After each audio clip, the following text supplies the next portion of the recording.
अस्सलाम वालेकुम, मैं हूं आपका एस्ट्रोलॉजर सलीम समी। आज का टॉपिक फिर हमारा शादी के ऊपर है। आज जिस ज़ोडिक साइन की हम बात करेंगे वो स्कॉर्पियो यानी बुर्ज अकरब। बुर्ज अकरब में आपकी शादी की एज क्या बनेगी, आज हम वो आपको बताएंगे।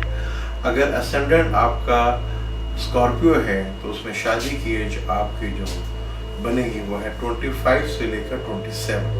सातवां घर टॉरस बनेगा। टॉरस का जो रूलर है वो वीनस है, जिसमें आपकी शादी की एज बनेगी 25 से लेकर 27 तक। स्कॉर्पियो एसेंडेंट में अगर मून भी स्कॉर्पियो का हो तो तब भी आपकी शादी की एज 25 से लेकर 27 तक शादी की एज बनती है। एसेंडेंट स्कॉर्पियो में सन अगर सैजिटेरियस का है तो आपकी शादी की एज बनेगी 18 से लेकर 21 तक। ये आपकी शादी की एज बनेगी। अगर असेंडेंट स्कॉर्पियो में सन आपका सैजिटेरियस का है और मरकरी उसका 7वां घर है तो 18 साल की एज से लेकर 21 की एज तक आपकी शादी की एज बनती है। मेरा पेज है सलीम समी एस्ट्रोलॉजर, उसे लाइक कीजिएगा, कमेंट्स कीजिएगा। मुझे आपके कमेंट्स का इंतजार रहेगा। इंशाल्लाह नेक्स्ट टॉपिक पे हम सैजिटेरियस पे बात करेंगे।